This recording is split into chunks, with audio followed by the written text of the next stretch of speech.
All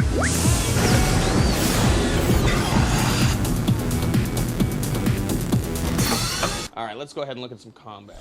One of the things that we really wanted to do here is we wanted to make sure that the game was accessible to everybody, as I've said. So one of the ways that we've done that is we made sure that, especially if you're a console player, but even if you're a PC player, if you're not sort of a hardcore combat fanatic, then you can get in there. So let's see here. We've added a lock-on. So now what you can do is you can actually lock onto things. And if I pull out my bow, I've got a really good chance of hitting something here. So that's an option for you if you want to play it that way. It's a long game, however, and you may want to, you may want to level your skill set up. So if I choose not to lock on, and I'm probably going to miss, but let's see what we can do here. There we go. If I choose not to lock on, I can shoot my bow sort of on the fly. And what we've done is we've said, okay, well, if you're not going to lock on, you're going to do double damage. So what it does is it gives you a balancing feature. Okay, cool. As I level up, and you'll find this with the swords and the magic, you're going to get charge attacks as well. It's an RPG, so we want to make sure that the longer you play, the funner it is. So let's go ahead and jump in and see if we can do some melee. Cool. So I pulled out my sword, and it's multi-directional combat, so I can fight people behind me, to the side, any direction I want. There we go. Oh, get the guy behind me. There we go. And the idea being that if a mob attacks you, you can really handle a large group of people, regardless of what they're doing. Other things that we've got are as you're attacking, if I just want to button mash, I can. But at the end of every swing, you'll see my sword glows blue. And if I hit the button at the right time, I'll actually pull off a combo. So the idea is that there's different kinds of combat going on with everything. All right, let's take a look at some magic real quick. Cool, so we've got a fireball here. It's an RPG, you've got to have a fireball. If we take a look at it, you can see that we've got, it's obviously got all the dynamic lighting going on. You can run into a dark cave with it, and it's going to act as a light.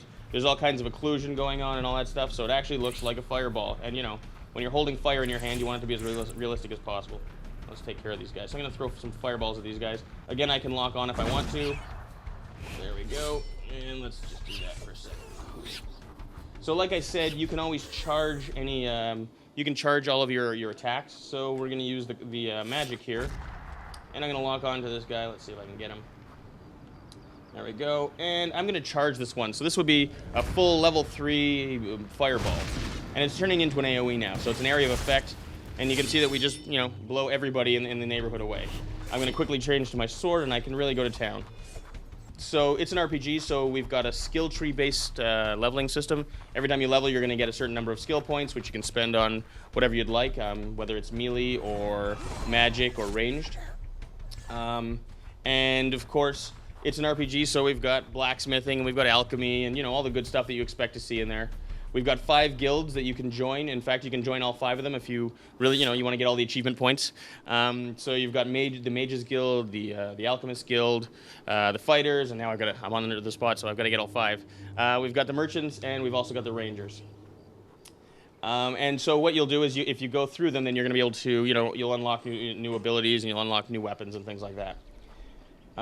As far as the story goes, if you happen to be a Gothic fan, we appreciate you having played the previous games, and so a lot of your favorite characters are going to come back. And in fact, the lead character from all the previous games is back, but this time, at least at the beginning, he's the bad guy. So if you recognize it, then you're going to have some closure. But if you're brand new to it, then it's okay too, because it's a brand new character, it's a brand new island, and it's kind of fresh.